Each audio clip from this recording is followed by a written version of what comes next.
Assalamualaikum warahmatullahi wabarakatuh. Perkenalkan, nama saya Andika Pirandi. Saya berasal dari kelas D3 Teknik Sipil. Di sini saya akan mempresentasikan hasil dari makalah dan saya bentuk dalam bentuk PPT atau PowerPoint dengan judul Pancasila sebagai Sistem Etika, yaitu dengan matkul Pendidikan Pancasila.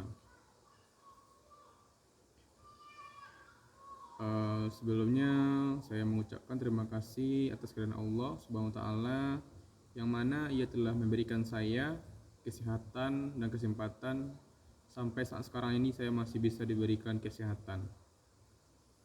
Yang sama-sama saya hormati yaitu ibu dosen saya, Ibu Dini Arta Akmal, sebagai dosen pembimbing dan pembina saya dalam mata pelajaran Pendidikan Pancasila.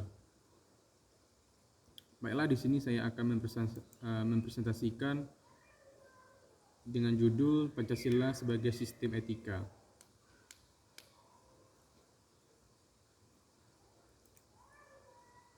Di sini pengertian etika yaitu etika berasal dari bahasa Yunani yaitu ethos atau bisa disebut juga tempat tinggal yang biasa, padang rumput, kandang atau kebiasaan adat, watak, perasaan, dan sikap atau cara berpikir seseorang.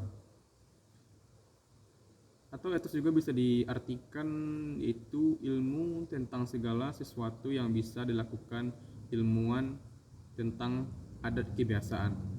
Maksudnya di sini adat kebiasaan itu suatu pekerjaan atau suatu kegiatan yang dilakukan secara turun-menurun atau secara tahun per tahunan gitu. Itu disebut juga dengan kebiasaan. Etika juga berkaitan dengan kebiasaan hidup, baik yang buruk maupun yang baik. Tata cara hidup yang baik pada diri seseorang maupun masyarakat. Etika di sini sangat berpengaruh kepada diri seseorang, baik yang baik ataupun yang buruknya. Karena etika ini sangat berpengaruh pada lingkungan. Bagaimana lingkungan kita, maka seperti itulah karakter kita tersebut.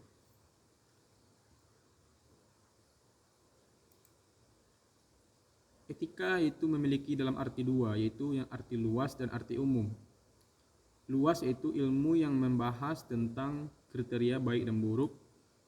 Di sini juga menilai suatu baik buruknya seseorang yang dicap oleh orang lain, yaitu yang dinilai secara etika. Sedangkan pada umumnya, sebagai pemikiran filosofis mengenai segala sesuatu yang dianggap baik atau buruknya dalam perilaku manusia.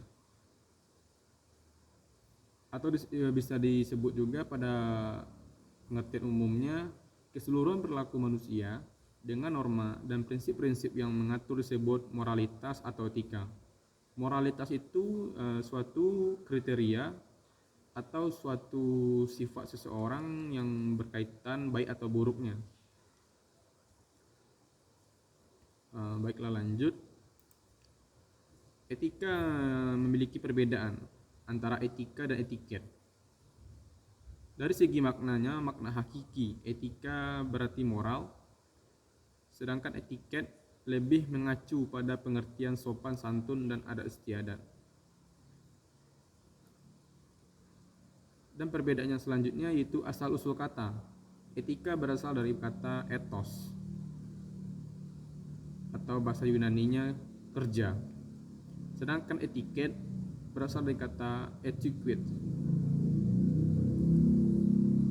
Dan segi perbedaan lainnya yaitu mengatur perilaku manusia secara normatif. Di sini etika lebih mengacu pada filsafat moral yang merupakan kajian kritis tentang baik dan buruknya.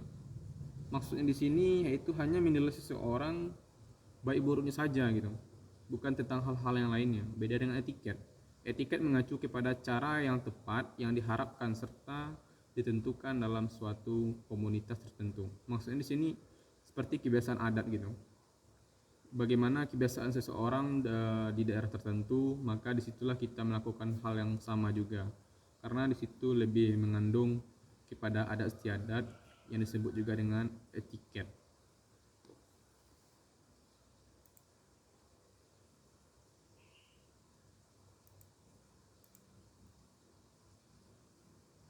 Etika juga termasuk pelanggaran moral. Tidak penting apakah dia mencuri dengan tangan kanan atau tangan kiri. Di sini saya artikan, maksudnya di sini tidak memandang apakah dia mencuri tangan kanan atau tangan kiri gitu. Tapi dia tetap dicap sebagai pencuri karena dia tidak memiliki etika terhadap lingkungannya. Karena etika di sini sangat berpengaruh kepada diri seseorang. Jadi ketika seseorang melakukan kesalahan, maka dia akan dicap sebagai pencuri supaya tidak ada terjadi lagi hal-hal yang sama. Etika di sini terkait dengan tata cara berperilaku dalam pergaulan, seperti makanan, maksudnya makan dengan tangan kanan dianggap lebih sopan. Etika tersebut adalah yaitu sebuah kebiasaan, adat istiadat atau sebuah daerah yang diterapkan secara turun-menurun. Seperti di Minang saja menggunakan tangan kanan untuk makan gitu. Karena lebih sopan, karena orang-orang dahulu menggunakan tangan kanan. Makanya selanjut atau turun-temurunnya tetap menggunakan tangan kanan. Apabila kita menggunakan tangan kiri itu sangatlah kurang bagus karena dalam adat istiadat Minang lebih mengutamakan menggunakan tangan kanan. Sedangkan dalam segi biologi atau dalam segi kesehatan, menggunakan tangan kanan juga sangat lebih baik daripada menggunakan tangan kiri, karena di tangan kiri memiliki bakteri yang baik untuk membunuh kuman waktu kita melakukan cebok atau setelah melakukan buang air besar. Di sini juga memiliki aliran-aliran etika dan karakteristiknya. Aliran yang pertama yaitu etika keutamaan. Orientasinya keutamaan atau kebijakan. Watak nilai, disiplin, kejujuran, balas kasih, murah hati, dan lain-lain sebagainya. Maksudnya di sini moralitas yang didasarkan pada agama kebanyakan menganut etika keutamaan. Benar karena dalam agama etika itu sangat dianjurkan supaya ada hal-hal yang bisa dilakukan dan ada juga hal-hal yang tidak boleh dilakukan. Itu yang namanya etika dalam beragama. Yang kedua, alirannya teologis. Orientasinya itu konsekuensi atau akibat, sedangkan watak nilai, kebenaran dan kesalahan didasarkan pada tujuan akhir. Maksudnya di sini aliran etika yang berorientasi kepada bersekuensi hal seperti edemonisme, odeisme, dan ultrarisme. Maksudnya di sini konsekuensi atau akibat, apabila kita melakukan kesalahan atau kebaikan, kita akan mendapatkan konsekuensinya gitu. Ketika kita melakukan hal yang buruk, maka kita akan mendapatkan hukuman. Karena di setiap daerah atau negara itu memiliki undang-undang atau peraturan gitu. Makanya sebelum kita melakukan sesuatu itu sudah dibentuk dengan sistem etika juga gitu, supaya tidak ada terjadi hal-hal yang tidak diinginkan. Dan aliran selanjutnya yaitu deontologis. Secara orientasinya kewajiban atau keharusan, watak nilai, keyakinan, kepatuhan, dan kepantasan gitu.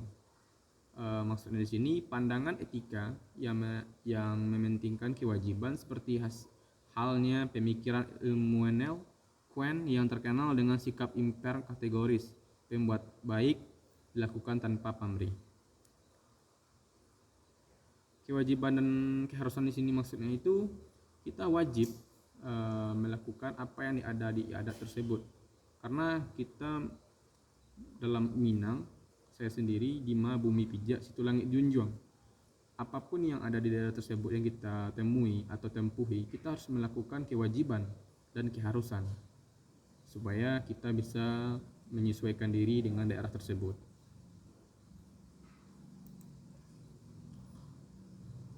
Etika juga memiliki cabang filsafat yang dijabarkan dari sila-sila Pancasila untuk mengatur perilaku kehidupan bermasyarakat, berbangsa, dan bernegara di Indonesia. Dimensi nilai Pancasila Sila pertama itu mengandung dimensi moral berupa nilai spiritual yang mendekatkan diri manusia kepada Tuhan Yang Maha Esa, ketaatan kepada nilai agama. Maksudnya di sini itu spiritual yang bunyi Pancasila pertama, ketuhanan Yang Maha Esa. Kenapa ketuhanan Maha Esa? Karena di Indonesia saja tidak hanya agama Islam saja gitu. Makanya diberi ketuhanan Maha Esa. Karena di Indonesia sebelum merdeka mereka berjuang bersama-sama dengan bermacam ragam agama dan suku. Agama di sini maksudnya itu ada agama Islam, Katolik, Hindu, Konghucu dan lain-lainnya.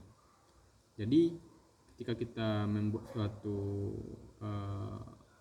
lambang atau Pancasila tersebut, maka dibentuklah ketuhanan Maha Esa supaya tidak terlalu menyimpang atau tidak terlalu menyorotkan kepada Islam, karena yang berjuang itu bukan hanya agama Islam saja. Makanya diberi ketuhanan Yang Maha Esa, karena yang berjuang dahulu itu berbagai macam ragam agama dan suku ras lainnya. Selain kedua yaitu mengandung dimensi humanis, artinya menjadi manusia lebih manusiawi, yaitu upaya meningkatkan kualitas kemanusiaan dalam pergaulan antara sesama. Di sini lebih kepada sosialita gitu. Sosial, bagaimana kita berinteraksi dengan sesama masyarakat, sesama orang tua, sesama guru, dosen gitu, antara kita sama orang lain. Ketika kita melakukan sosialisasi kita bagus atau interaksi kita bagus, maka akan mendapatkan hal-hal yang positif gitu.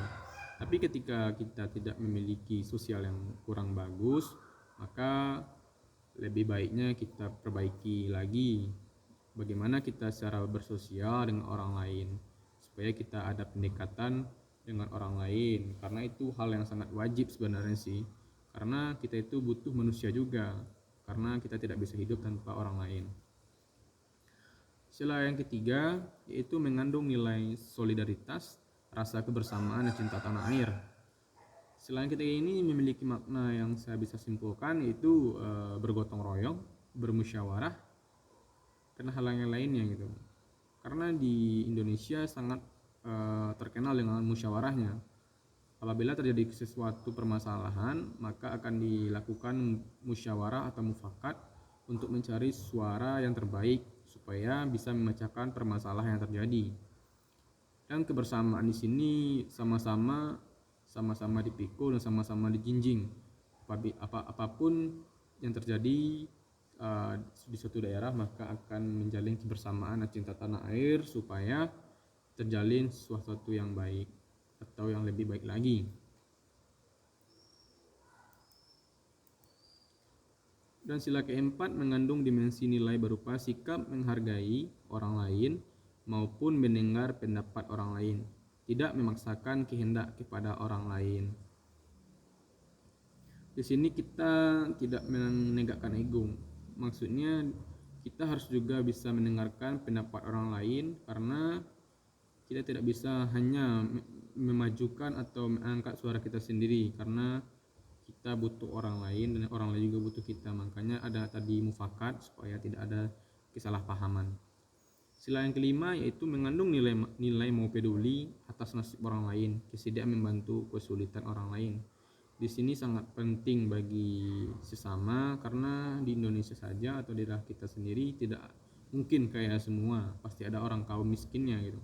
Jadi untuk orang-orang yang memiliki kecukupan, lebih bagusnya yaitu saling mensupport orang lain dengan memberi sedikit rezeki kita, atau kita bagusnya itu membuka lowongan pekerjaan gitu, supaya tidak ada pengangguran yang bertebaran di daerah kita. Karena kalau seseorang menjadi pengangguran, maka pola pikirnya itu akan negatif gitu. Negatif maksudnya dia akan mendapatkan uang dengan cara apapun gitu, baik mencuri maupun menodong orang lain.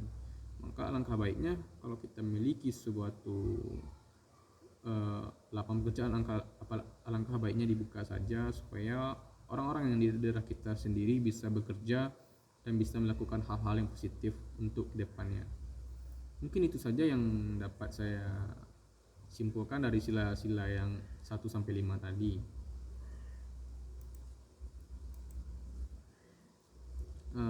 Di sini juga ada Etika Pancasila lebih mendekati pengertian etika keutamaan karena tercermin dalam 4 tabiat saleh, yaitu kebijaksanaan, kecerdasan, keteguhan, keadilan. Ya, betul. Di sini dalam nilai Pancasila etika, nilai ini sangat penting karena kebijaksanaan itu pemimpin atau diri kita sendiri, kita harus bijaksana. Apa yang harus kita lakukan dan apa yang akan kita kerjakan, kita pikirkan terlebih dahulu sebelum kita laksanakan.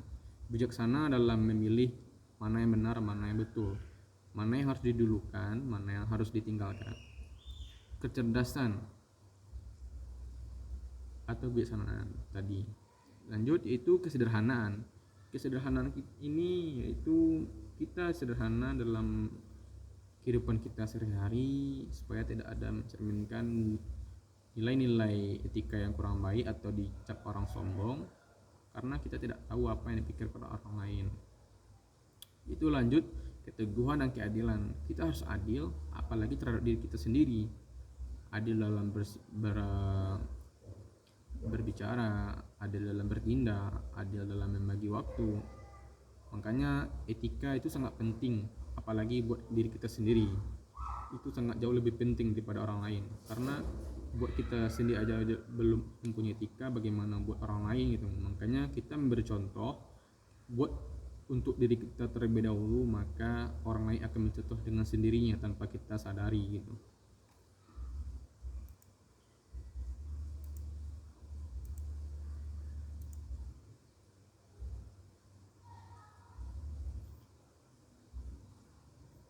Etika keutamaan etika Pancasila. Kebijaksanaan tadi yang seperti saya berjelaskan tadi, melaksanakan suatu tindakan yang didorong oleh kehendak kita.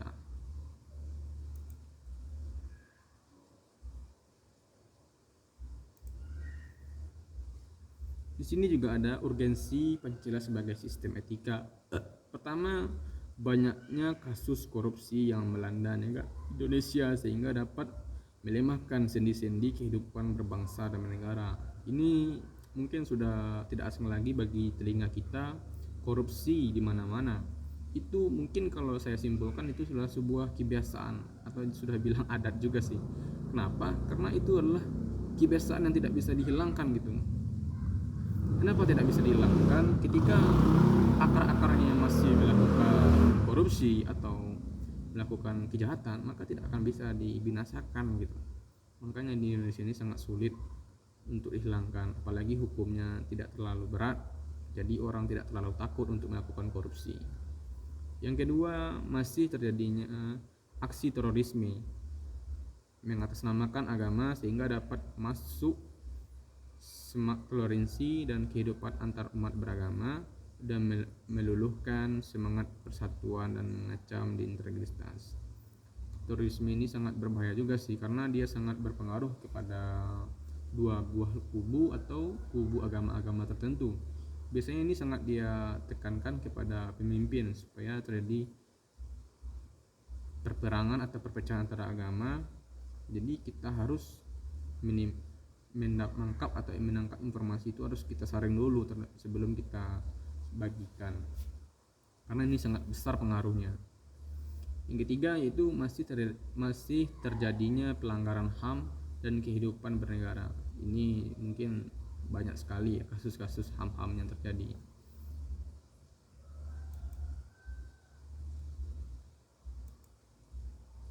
Keempat yaitu kesenjangan antara kelompok masyarakat kaya dan miskin masih memandai kehidupan masyarakat.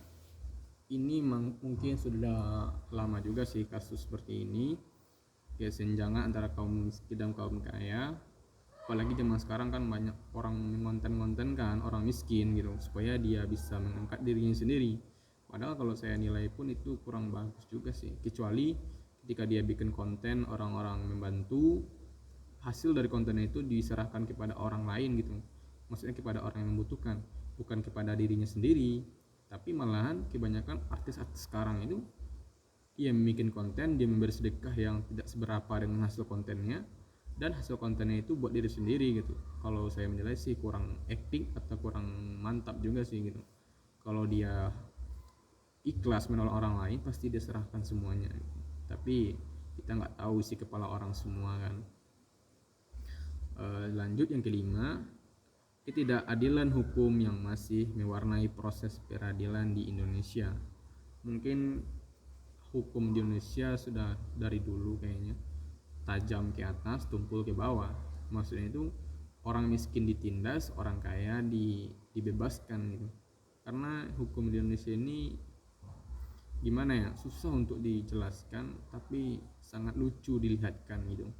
Lucu dalam arti ketika orang korupsi sekian M, malahan hukumnya nggak seberapa gitu. Tetapi ketika seseorang mencuri kayu orang tua lansia yang mungkin dia tidak tahu, mungkin dia kira itu adalah kayu hutan gitu, tapi dia ambil nggak seberapa, malah dituntut sekian M dan sekian puluhan tahun gitu. Kalau menurut saya sih itu nggak logika ya. Makanya yang tadi yang korupsi tadi nggak bisa hilang, kecuali kita menerapkan seperti hukum di Cina atau di Arab. Ketika dia mencuri atau korupsi, maka tangan atau lehernya itu akan dipotong gitu. Jadi makanya korupsi di negara lain atau di negara maju tidak ada, mungkin kecil dari sekian persentase, mungkin pencuri atau korupsi di luar itu nggak sampai 5% gitu. Tapi kalau di Indonesia mungkin 95% korupsi, baik di daerah maupun di atasan negara lainnya gitu. Yang keenam, banyaknya orang kaya yang tidak bersedia membayar pajak dengan benar. Betul, tapi pajak ini memang agak sulit juga sih untuk dibayar. Karena apa? Susahnya untuk dibilang gitu. Orang-orang kaya malahan dia menutup kehidupannya supaya dia tidak membayar pajak. Tapi sekarang orang sudah membuka keuangannya pribadinya sendiri gitu. Dia lebih pamerkan ke media sosial tanpa disadari dia itu diliput atau diikuti oleh perpajakan gitu. Tapi ya lucu aja sih, hukum di Indonesia dan kehidupan di Indonesia ini mungkin sekarang udah lebih mementingkan keuangan atau lebih mementingkan uang daripada malunya sih kalau saya nilai. Mungkin sekian saja yang dapat saya sampaikan. Di sini saya berikan sedikit penjelasan sedikit pentingnya dan mendesaknya peran dan kedudukan Pancasila sebagai sistem etika karena dapat menjadi tuntunan atau sebagai landing plan bagi warga negara untuk berperilaku sesuai dengan nilai. Di sini saya berikan kesimpulan, etika ini sangat penting. Kenapa? Etika ini berkaitan dengan karakter seseorang. Jadi ketika etika kita sudah baik, maka kehidupan kedepannya kita akan juga lebih baik. Makanya pentingnya suatu agama atau mempelajari agama, ketika kita sudah takut kepada Tuhan atau Allah, maka kita tidak akan mau melakukan hal-hal yang buruk. Tapi kalau kita tidak takut kepada Tuhan, apalagi kepada orang lain gitu. Makanya pentingnya agama, pentingnya pendidikan, supaya kita bisa memiliki pola pikir yang bagus dan cemerlang. Sekian saja dari presentasi saya. Jika ada kesalahan, mungkin itu adalah dari saya sendiri. Mohon maaf atas kesalahan tadi. Wabillahi taufiq hidayah. Assalamualaikum warahmatullahi wabarakatuh.